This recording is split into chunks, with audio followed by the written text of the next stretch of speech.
Item ಯಾವುದೇ ಇರಲಿ try ಮಾಡಿ ಆಚಿ ಚಿಕನ್ ಮಸಾಲಾ.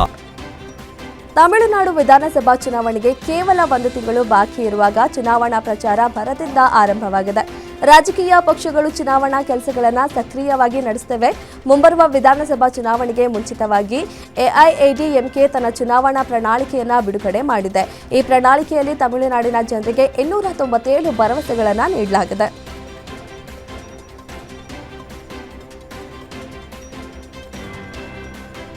ಎಡ ಪ್ರಜಾಸತ್ತಾತ್ಮಕ ರಂಗ ಎಲ್ಡಿಎಫ್ ಸತತ 3ನೇ ಅವಧಿಗೆ ಅಧಿಕಾರಕ್ಕೆ ಬರುವುದು ವೈಯಕ್ತಿಕ ಸಾಧನೆಗಾಗಿ ಅಲ್ಲ, ಬದಲಾಗಿ ರಾಷ್ಟ್ರ ಮಟ್ಟದಲ್ಲಿ ಜನಕೇಂದ್ರಿತ ಪರ್ಯಾಯ ಆಡಳಿತ ಮಾದರಿಯನ್ನು ಬಲಪಡಿಸುವುದಾಗಿ ಎಂದು ಕೇರಳ ಸಿಎಂ ಪಿಣರಾಯಿ ವಿಜಯನ್ ಹೇಳಿದರು. ಪ್ರವಾಹ, ನಿಫಾ ಮತ್ತು ಕೋವಿಡ್-19 ಸಾಂಕ್ರಾಮಿಕದಂತಹ ಬಿಕ್ಕಟ್ಟುಗಳ ಸಮಯದಲ್ಲಿ ತಮ್ಮ ನೇತೃತ್ವದ ಸರ್ಕಾರ ಕೈಗೊಂಡ ಕ್ರಮಗಳನ್ನು ಜನರು ಮೆಚ್ಚಿಕೊಂಡಿದ್ದಾರೆ. ಹೀಗಾಗಿ ತಾವು ಮತ್ತೆ ಅಧಿಕಾರಕ್ಕೆ ಬರುವ ವಿಶ್ವಾಸವಿದೆ ಎಂದರು.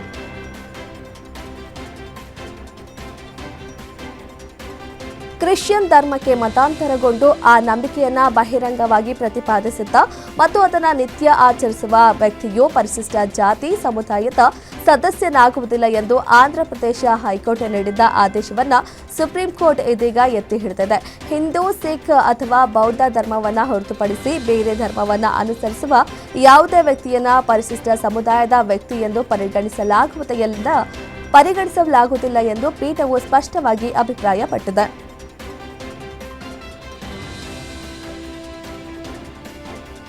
ಲ್ಯಾಂಡ್ ಫಾರ್ ಜಾಬ್ ಹಗರಣಕ್ಕೆ ಸಂಬಂಧಿಸಿದಂತೆ ರಾಷ್ಟ್ರೀಯ ಜನತಾದಳ ಮುಖ್ಯಸ್ಥ ಲಾಲು ಪ್ರಸಾದ್ ಯಾದವ್ಗೆ ದೊಡ್ಡ ಹಿನ್ನಡೆಯಾಗಿದ್ದು, ತಮ್ಮ ವಿರುದ್ಧ ಸಿಬಿಐ ದಾಖಲಿಸಿರುವ ಎಫ್ಐಆರ್ ಮತ್ತು ಆರೋಪ ಪಟ್ಟಿಗಳನ್ನು ರದ್ದುಗೊಳಿಸುವಂತೆ ಕೋರಿ ಸಲ್ಲಿಸಿದ್ದ ಅರ್ಜಿಯನ್ನು ದೆಹಲಿ ಹೈಕೋರ್ಟ್ ಮಂಗಳವಾರ ವಜಾಗೊಳಿಸಿದೆ.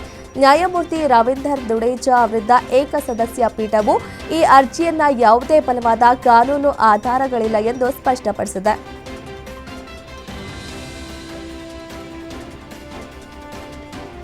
ದೆಹಲಿ ವಿಧಾನಸಭೆ ಸಂಕೀರ್ಣ ಮತ್ತು ಸ್ಪೀಕರ್ ವಿಜೇಂದರ್ ಗುಪ್ತಾ ಅವರ ಕಚೇರಿಗೆ ಇಮೇಲ್ ಮೂಲಕ ಬಾಂಬ್ ಬೆದರಿಕೆ ಸಂದೇಶ ಬಂದಿದೆ.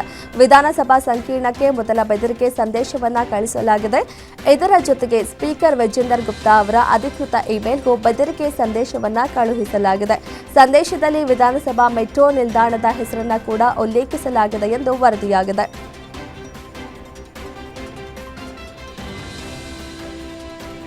ನಾಸಿಕ್ನಲ್ಲಿ ಜ್ಯೋತಿಷ್ಯದ ಹೆಸರಲ್ಲಿ ಮಹಿಳೆಯರ ಮೇಲೆ ಲೈಂಗಿಕ ದೌರ್ಜನ್ಯ ನಡೆಸಿದ ಜ್ಯೋತಿಷಿ ಅಶೋಕ್ ಖರತ್ ಬಂಧನವಾಗಿದೆ.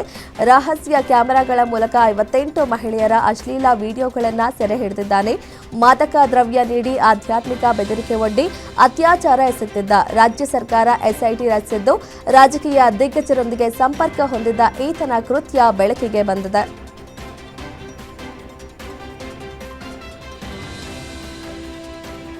ಹದಿಮೂರು ವರ್ಷಗಳಿಂದ ಕೋಮಾದಲ್ಲಿದ್ದ ಗಾಜಿಯಾಬಾದ್ನ ಯುವಕ ಹರೀಶ್ ರಾಣಾ ಅವರನ್ನ ಏಮ್ಸ್ನ ಐಆರ್ಸಿಎಚ್ನ ಉಪಶಾಮಕ ಆರೈಕೆ ವಾರ್ಡ್ಗೆ ದಾಖಲಿಸಲಾಗಿತ್ತು. ಮಾರ್ಚ್ 11ರಂದು ಸುಪ್ರೀಂ ಕೋರ್ಟ್ ಹರೀಶ್ ರಾಣಾ ಅವರಿಗೆ ನಿಷ್ಕ್ರಿಯ ದಯಾಮರಣಕ್ಕಾಗಿ ಅನುಮತಿ ನೀಡಿತ್ತು ಮತ್ತು ಉಪಶಮನ ಆರೈಕೆಗಾಗಿ ಏಮ್ಸ್ಗೆ ದಾಖಲಾಗುವಂತೆ ನಿರ್ದೇಶಿಸಿತ್ತು. ದೆಹಲಿಯ ಏಮ್ಸ್ನಲ್ಲಿ ದಯಾಮರಣಕ್ಕೆ ಅನುಮತಿ ಪಡೆದುಕೊಂಡಿದ್ದ ಹರೀಶ್ ರಾಣಾ ಅವರು ಕೊನೆ ಉಸಿರು ಎಳೆದಿದ್ದಾರೆ.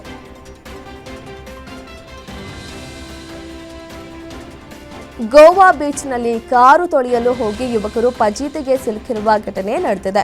ಬೀಚ್ನಲ್ಲಿ ಗುಜರಾತ್ ಮೂಲದ ಯುವಕರು ತಮ್ಮ ಫಾರ್ಚುನರ್ ಕಾರು ತೆಗೆದುಕೊಂಡು ಹೋಗಿದ್ದಾರೆ. ಅಲ್ಲಿ ಕಾರು ತೊಳೆಯುತ್ತಿದ್ದಂತೆ ನೀರಿನ ರಭಸವೂ ಹೆಚ್ಚಾಗಿತ್ತು. ನೀರು ಕಾರೊಳಗೆ ಹೋಗಿದ್ದಷ್ಟೇ ಅಲ್ಲದೆ ಸುಮಾರು ದೂರದವರೆಗೆ ಕಾರು ನೀರಿನಲ್ಲಿ ಹೋಗಿತ್ತು. ನಂತರ ಕ್ರೇನ್ ಸಹಾಯದಿಂದ ಕಾರನ್ನ ದಡಕ್ಕೆ ತರಲಾಯಿತು.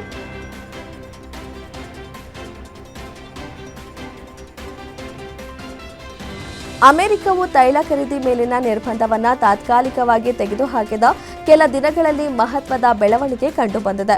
ವಿಶ್ವದ ಅತಿದೊಡ್ಡ ಸಂಸ್ಕರಣಾ ಘಟಕ ಹೊಂದಿರುವ ಭಾರತದ ರಿಲಯನ್ಸ್ ಇಂಡಸ್ಟ್ರೀಸ್ ಇರಾನ್ನಿಂದ 50 ಲಕ್ಷ ಬ್ಯಾರೆಲ್ ಕಚ್ಚಾ ತೈಲ ಖರೀದಿಸಿದೆ. ಗುಜರಾತ್ನ ಜಾಮ್ ನಗರದಲ್ಲಿರುವ ರಿಲಯನ್ಸ್ ಇಂಡಸ್ಟ್ರೀಸ್ ಲಿಮಿಟೆಡ್ ತೈಲ ಸಂಸ್ಕರಣಾಗಾರವು ಇರಾನಿಯನ್ ತೈಲ ಕಂಪನಿಯಿಂದ ತೈಲ ಖರೀದಿಸಿದೆ.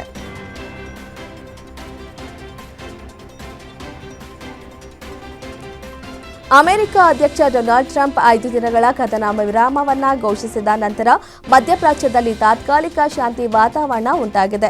ಆದರೆ ಇರಾನ್ ಹಾರ್ಮೋಸ್ ತೆರವಿಗೆ ಸಂಬಂಧಿಸಿದ ಗಡುವಿನ ಹಿನ್ನೆಲೆ ಯಾವುದೇ ಆಕಸ್ಮಿಕ ಕ್ರಮವಿಲ್ಲದೆ ಮುಂದಿನ ದಾಳಿ ಸಾಧ್ಯವಿರುವ ಬಗ್ಗೆ ಮುನ್ನೆಚ್ಚರಿಕೆ ನೀಡಿದೆ.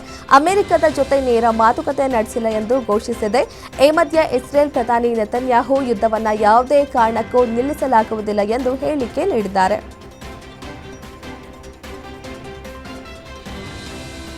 ಇರಾನ್ ವಿರುದ್ಧ ಯುದ್ಧ ಆರಂಭಿಸುವಂತೆ ಅಮೆರಿಕವನ್ನ ಒತ್ತಾಯಿಸಿದವರು ತಮ್ಮ ರಕ್ಷಣಾ ಕಾರ್ಯದರ್ಶಿ ಪೀಟ್ ಹೆಗ್ಸೆತ್ ಎಂದು ಹೇಳುವ ಮೂಲಕ ಟ್ರಂಪ್ ಹೊಸ ಬಾಂಬ್ ಸಿಡಿಸಿದ್ದಾರೆ. ಟ್ರಂಪ್ ಮಾಧ್ಯಮಗಳಿಗೆ ತಿಳಿಸುತ್ತಾ ತೆಹರಾನ್ ವಿರುದ್ಧ ಮಿಲಿಟರಿ ಕಾರ್ಯಾಚರಣೆ ಆರಂಭಿಸುವಂತೆ ಸೂಚಿಸಿದ ತಮ್ಮ ತಂಡದಲ್ಲಿನ ಮೊದಲ ವ್ಯಕ್ತಿ ಹೆಗ್ಸೆತ್ ಎಂದು ಹೇಳಿದರು.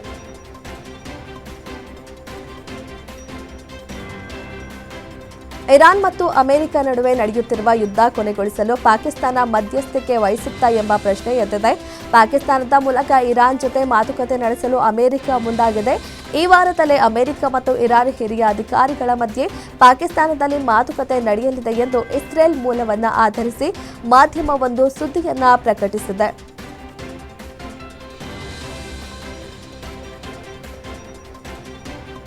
ಅಮೆರಿಕದ ಜೊತೆ ಮಾತುಕತೆ ನಡೆಸಲು ಇರಾನಿನ ಹೊಸ ಸರ್ವೋಚ್ಚ ನಾಯಕ ಮುಜ್ತಬಾ ಖಮೇನಿ ಒಪ್ಪಿಕೊಂಡಿದ್ದಾರೆ ಎಂದು ವರದಿಯಾಗಿದೆ. ಮುಜ್ತಬಾ ಖಮೇನಿ ಅಮೆರಿಕದ ಜೊತೆ ಶಾಂತಿ ಮಾತುಕತೆ ನಡೆಸಲು ಒಪ್ಪಿಕೊಂಡಿದ್ದಾರೆ ಎಂದು ಸೌದಿ ಸರ್ಕಾರದ ಅಲ್ ಅರೇಬಿಯಾ ಮಾಧ್ಯಮ ವರದಿ ಮಾಡಿದೆ. ಈ ವರದಿಗೆ ಸಂಬಂಧಿಸಿದಂತೆ ಇಲ್ಲಿಯವರೆಗೂ ಇರಾನ್ ಕಡೆಯಿಂದ ಯಾವುದೇ ಪ್ರತಿಕ್ರಿಯೆ ಬಂದಿಲ್ಲ.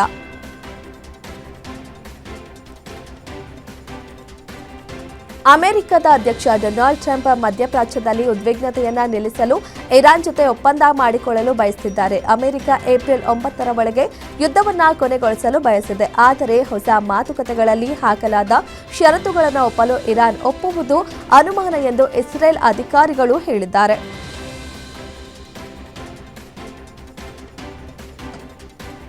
ಅಮೆರಿಕದ ಟೆಕ್ಸಾಸ್ ಬಂದರು ಬಳಿಯಿರುವ ವ್ಯಾಲೆರೋ ಸಂಸ್ಕರಣಾಗಾರದಲ್ಲಿ ಭಾರೀ ಸ್ಫೋಟ ಸಂಭವಿಸಿದೆ. ಸ್ಫೋಟದಿಂದ ಭಾರೀ ಬೆಂಕಿ ಕಾಣಿಸಿಕೊಂಡಿದ್ದು ಸಾಮಾಜಿಕ ಜಾಲತಾಣಗಳಲ್ಲಿ ವಿಡಿಯೋ ಹರಿದಾಡುತ್ತಿದೆ. ಸ್ಫೋಟಕ್ಕೆ ನಿಖರ ಕಾರಣ ಇನ್ನೂ ತಿಳಿದು ಬಂದಿಲ್ಲ. ಕೈಗಾರಿಕಾ ಹೀಟರ್ನಿಂದ ಸ್ಫೋಟ ಸಂಭವಿಸಿರುವ ಸಾಧ್ಯತೆ ಇದೆ ಎಂದು ಅಧಿಕಾರಿಗಳು ಶಂಕಿಸಿದ್ದಾರೆ.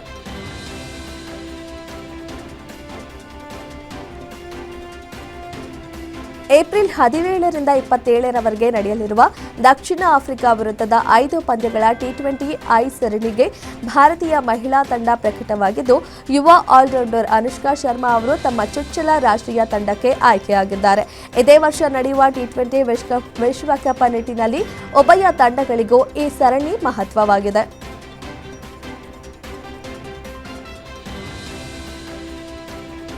ಭಾರತ ಕ್ರಿಕೆಟ್ ತಂಡದ ಆಟಗಾರ ರಿಂಕು ಸಿಂಗ್ ಅವರನ್ನು ಉತ್ತರ ಪ್ರದೇಶ ಸರ್ಕಾರ ಪ್ರಾದೇಶಿಕ ಕ್ರೀಡಾ ಅಧಿಕಾರಿಯಾಗಿ ನೇಮಿಸಲು ಸಿದ್ಧತೆ ನಡೆಸಿದೆ.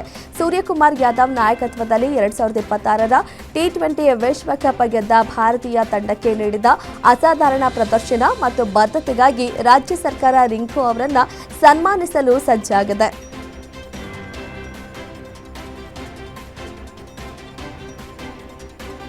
ರಾಜಸ್ಥಾನ ರಾಯಲ್ಸ್ ತಂಡ 15,286 ಕೋಟಿ ರೂಪಾಯಿ ಮೊತ್ತಕ್ಕೆ ಅಮೆರಿಕದ ಕಲ್ ಸೋಮನಿ ನೇತೃತ್ವದ ಒಕ್ಕೂಟಕ್ಕೆ ಮಾರಾಟವಾಗಿದ್ದು, ಐಪಿಎಲ್ ಇತಿಹಾಸದಲ್ಲೇ ಅತಿ ದುಬಾರಿ ಫ್ರಾಂಚೈಸಿಯಾಗಿದೆ. 2026ರ ಸೀಸನ್ ನಂತರ ಈ ಮಾಲೀಕತ್ವ ಬದಲಾವಣೆ ಅಧಿಕೃತವಾಗಲಿದೆ.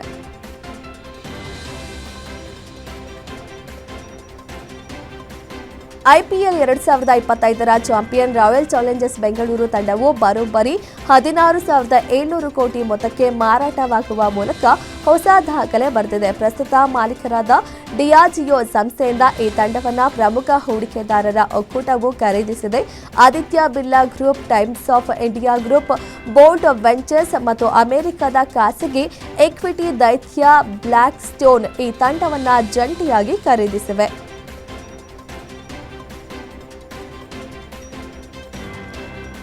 ಕ್ರಿಕೆಟ್ ಹಬ್ಬ ಐಪಿಎಲ್ಗೆ ಕೌಂಟ್ಡೌನ್ ಶುರುವಾಗಿದೆ. ಇದೇ ಶನಿವಾರ ಬೆಂಗಳೂರಿನಲ್ಲಿ ಐಪಿಎಲ್ ಉದ್ಘಾಟನಾ ಪಂದ್ಯ ನಡೆಯಲಿದ್ದು, ಈಗಾಗಲೇ ಆರ್ಸಿಬಿ ವರ್ಸಸ್ ಎಸ್ಆರ್ಎಚ್ ಟಿಕೆಟ್ ಮಾರಾಟ ಮಾಡಲಾಗ್ತಿದೆ.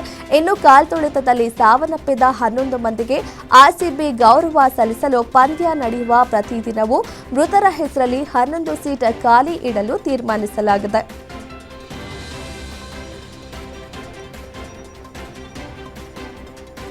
19ನೇ ಆವೃತ್ತಿಯ ಐಪಿಎಲ್ ಆರಂಭಕ್ಕೆ ಕೌಂಟ್ಡೌನ್ ಶುರುವಾಗಿದೆ. ಇದೇ ಶನಿವಾರ ಬೆಂಗಳೂರಿನಲ್ಲಿ ನಡೆಯಲಿರುವ ಉದ್ಘಾಟನಾ ಪಂದ್ಯದಲ್ಲಿ ಆರ್ಸಿಬಿ ವರ್ಸಸ್ ಎಸ್ಆರ್ಎಚ್ ತಂಡಗಳು ಮುಖಾಮುಖಿಯಾಗಲಿವೆ.